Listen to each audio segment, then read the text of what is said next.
Hey guys, welcome back to another episode of Motorcycle Rewind, and today, let's see what I drug home.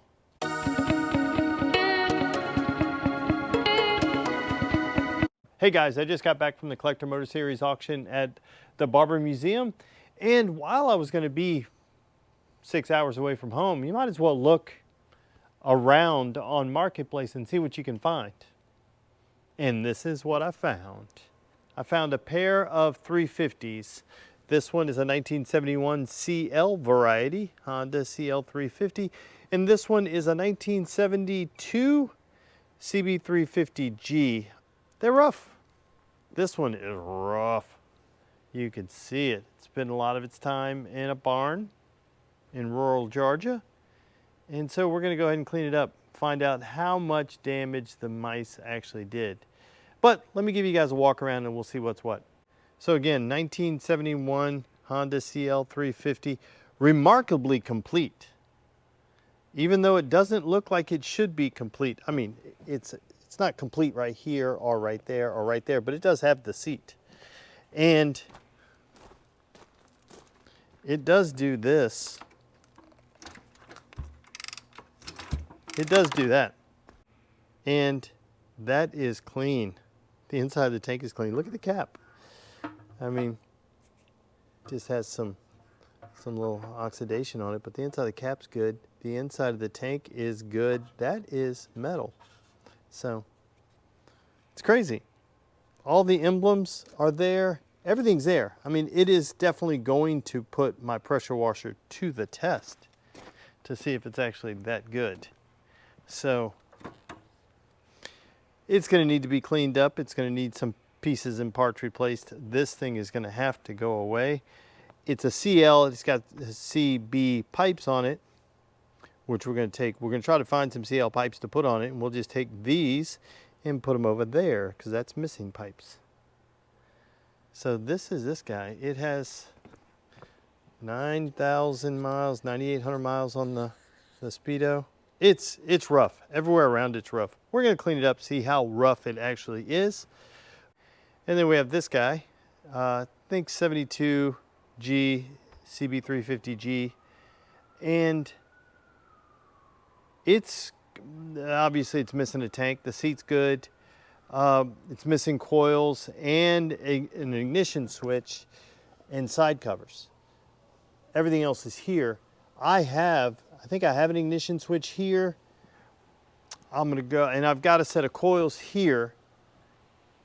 So I'm okay with where we are right now. I just need tank and side covers. I'm gonna go look upstairs and see what I have for this, but this one is in really, when you look at it, it's in, I know it's tough to see out here, guys, but the chrome is good. This one's got some dents in it, but this will clean up. Everything else is pretty good. You know, gauges, all of this one is pretty good. The seat's good. Everything else is good. It just needs some work. And this one kicks over too. And it doesn't have a kickstart lever. So to determine if it kicked over or not, I just put it in gear and then rolled it back and forth. Speaking of rolling back and forth, this thing doesn't look like it should roll. It rolls remarkably well for what it is. You know, it is rough. Let's dig a little deeper into the CL350. Guys, we're gonna go ahead and clean this guy up and then bring it inside and then give it a good walk around, because cleaning it up right now, or trying to go through it right now, is just a mess. So I'd rather clean it up. We will look under the seat a little bit, and a couple of things we did notice is that it has the Bluetooth fuse holder. These are very rare. Honda only made them 1 year. This may be the only one in existence. And it does look like we do have some mouse evidence. Like, there used to be some more wires right there, like a bunch of them. So we'll have to see if we can figure out what those wires are and where they went, because they went somewhere. So, but we're going to clean this thing up. We're going to try to get rid of all of this stuff, because I don't want to bring it in with all this stuff in there. And we'll blow it out first, then we'll clean it up, and then we'll roll it inside and start figuring out next steps on this. Like, see, this is the Bluetooth blinkers. Very, very rare. Yeah, they had a field day. They ate them all. And we worry about microplastics in water, and those mice just eat it all up. So I'm gonna get the blower. I'm gonna blow this stuff out. Try not to get the hantavirus.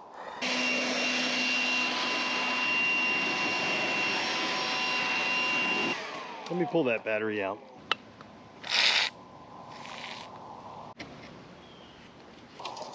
There we go. Right, let's see what we have under here. Yeah, it looks like you got some dirt dauber business. Some more. This is going to be a wiring harness cleanup kind of thing. Okay guys, I'm going to hose it down with some cleaner really quick. This is the same stuff I use to clean the mold and algae that grows on the house. It's an outdoor cleaner. It cleans concrete and all that stuff. I figured it's got some kind of chemical in it that's going to eat the mouse poo up.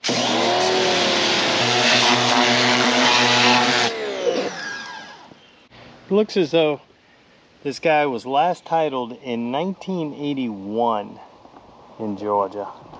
So it's like 40 years ago, 42 years ago. Pretty crazy. But it looks remarkably better. Is it still rough? Yeah, it's rough, but it looks remarkably better. I think this build is going to end up with black fenders, because these fenders are in good shape except they're rusty, so they may just get sanded down and then painted black and then put right back on, because I think it'll look good with, if I can clean up this tank even with the little patina it'll have on it, but cleaned up, shined up, golden black. Yeah, I think that may be something. Okay, so I pulled the tank off and I want to check this. I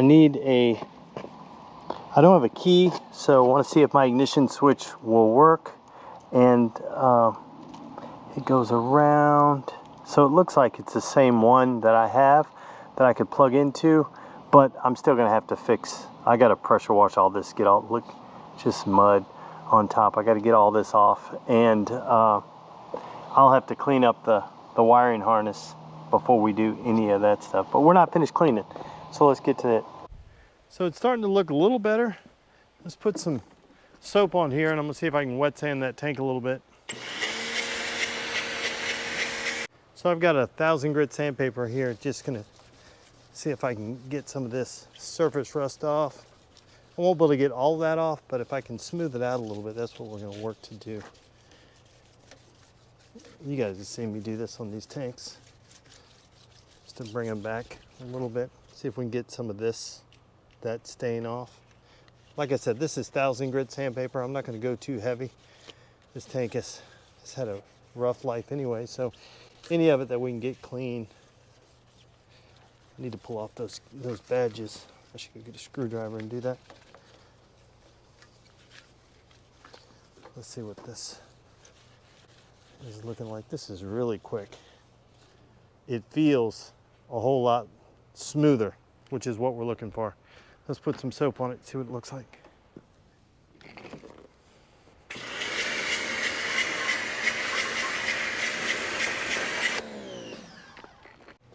Okay, do some more rubbing.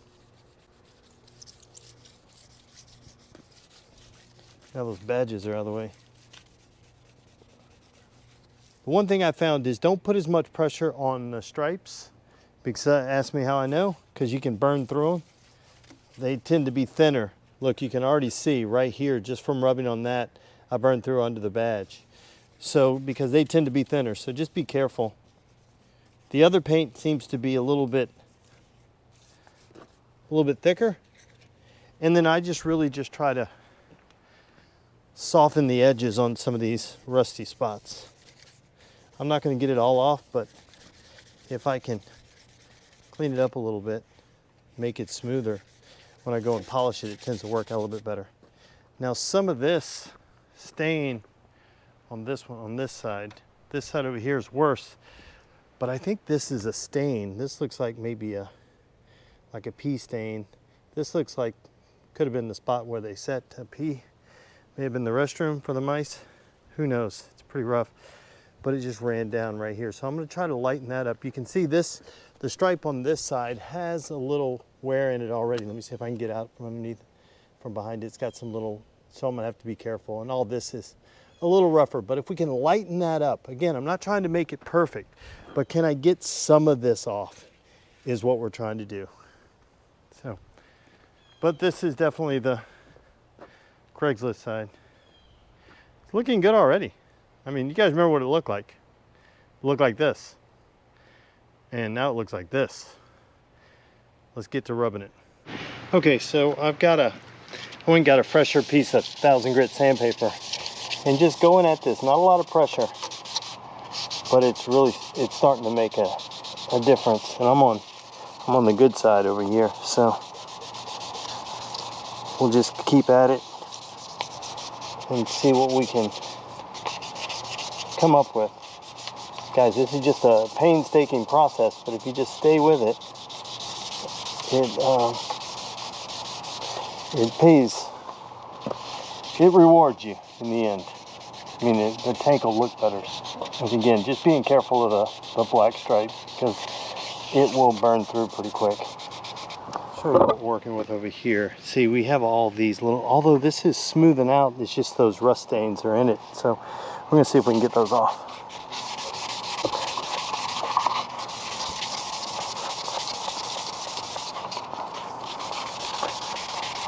And guys, if you have a way to get this off, let me know in the comments down below. Again, I'm not an expert. I'm just a guy in his garage willing to give this stuff a go. So let me know what you do. I'd rather do what I can to save this paint, or to keep it as original-ish as possible, as opposed to, especially tank and side covers. It's too easy to paint them. And they never go back to the original. So guys, I'm gonna go ahead and pull these air boxes off, because you can see this one is full. This one over here seems to be empty, but we're still gonna pull it off. And I just wanna pull the air box off and check and see if any of it made it into the carburetor. So let's get the vacuum out and suck some of this stuff out before I pour it out. Okay, let's pull off this air box.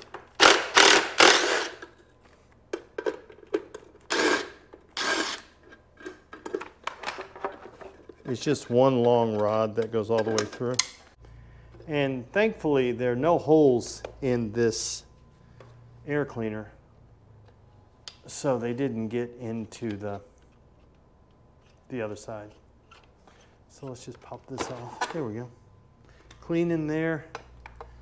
Carb looks clean. Float, the choke lever does move. I think I moved it already. See if I can find it. Yep, carb looks pretty clean. Good, good, good. Okay, we gotta go back. I wanna pull the battery box off just because, I'm gonna pull off the other air cleaner from the other side and pull off the battery box, because then I need to pull the wiring harness away from the frame so I can then repair it.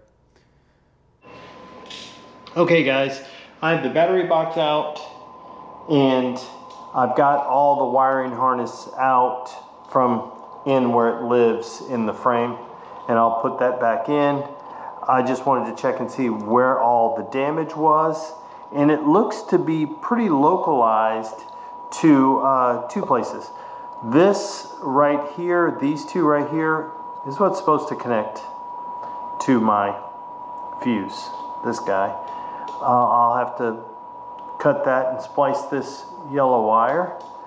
This green and red one will have to be cut and spliced together. This green and yellow one right there goes to this green and yellow one, so I'll have to put that together. And then it's just the ones for the tail light and turn signals in the back. So none of these ends, so well, these two, the light green one and this orange one, needs to be repaired, so I'll have to do that. But it's not as bad as I once thought. This is all pretty good. This will get me power, and We've got the battery charging. We picked up a new battery, so we've got the battery charging. That'll give me power. I'll change, maybe tomorrow I'll go get a key, see if I can get a key made, or probably just switch out the ignition that I have, plug it in, and then we'll be good to go. None of these, the outer covering got chewed, but none of the wires did. None of the ignition wires were chewed. So we're pretty good. We just have to go ahead and take care of this. Okay, so we got, like I mentioned last time we left off, we were going to get parts, and we've got new fender. Actually, it just came from the bike right there. The fender, tail light, grab bar. I had some other shocks here that I went ahead and put those on. I have another wheel, front and rear, that we're going to use for that. We'll clean those up and put those on. Another front, so we'll have a front wheel. I do need to find a fender. I was going to use this fender for this bike, but they're a little different because of the front disc. So everything else, those are the parts. This is the seat from the other bike that I just kind of modified a bit to, because they have different latches. So that, the other thing we did is we now have spark. And what we did was, I know it's tough to see, we spliced, again, I didn't spend any money. I haven't spent any money on this apart from a battery so far. And that's kind of the challenge that I like to do. Can I get it going with the least amount as possible? And the spark plug wire was bad. It was crumbly. Every time I'd screw the end into it, it would just fall apart. It wasn't there. So I cut the wire back. I cut the wire back up here, and then I had some extra spark plug wire in here. I took that and spliced it in, soldered it in, and then wrapped it up really good, covered it with some heat shrink, and we're good. Now we have spark. And let me show you what it does. Okay, so I still have the switch. I need to mount the switch up, but that switch on, I have fuel.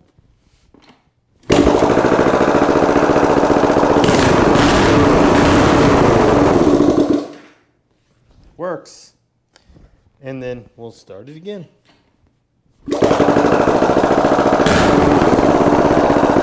I'm not going to run it too long. I don't have any exhaust.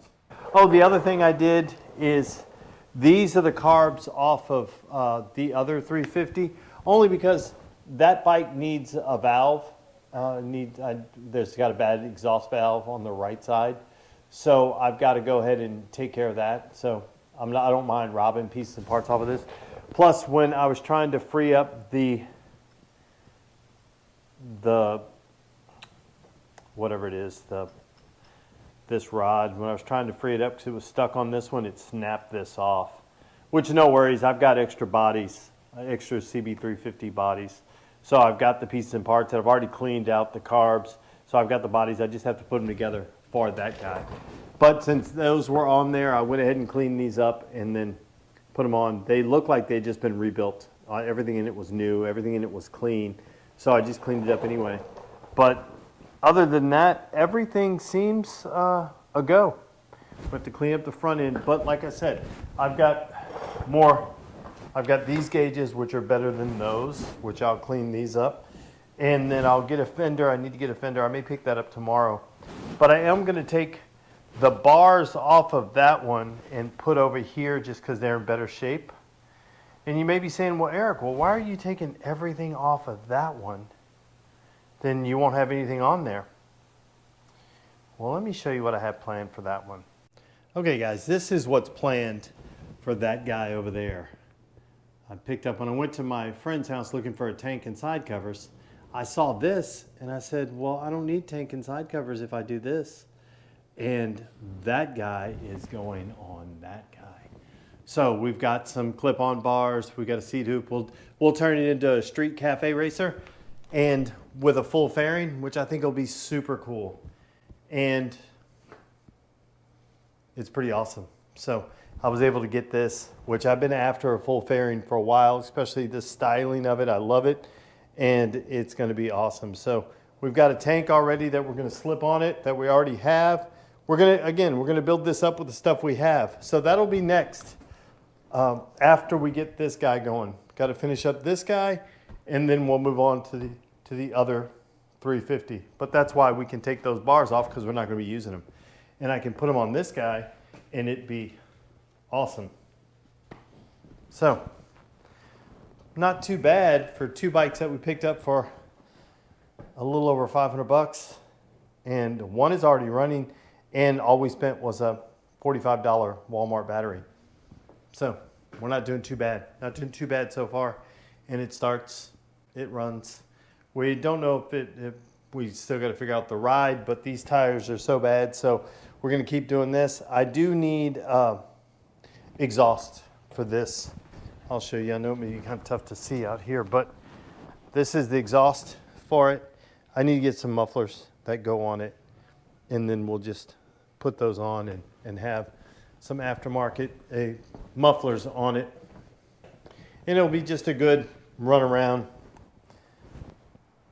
a little CL350 that's styled more like a CB350. Stick around, because we have more 350 stuff in store, because we have 2 of them. So guys, thanks as always for watching yet another episode of Motorcycle Rewind. Do me a favor, like, tag, share, and follow us on Instagram at Motorcycle Rewind, and go ahead and hit that subscribe button. And while you're in the subscribing mood, just wander on over to our friends, Brickhouse Builds, Gold Guy, Moto Mango, Ace Cafe Bikes, Mile Zero Racers, Plan B Motos, and Pete's Classic Cycle, and give those guys a subscribe too. Thanks again, guys, and have a great day.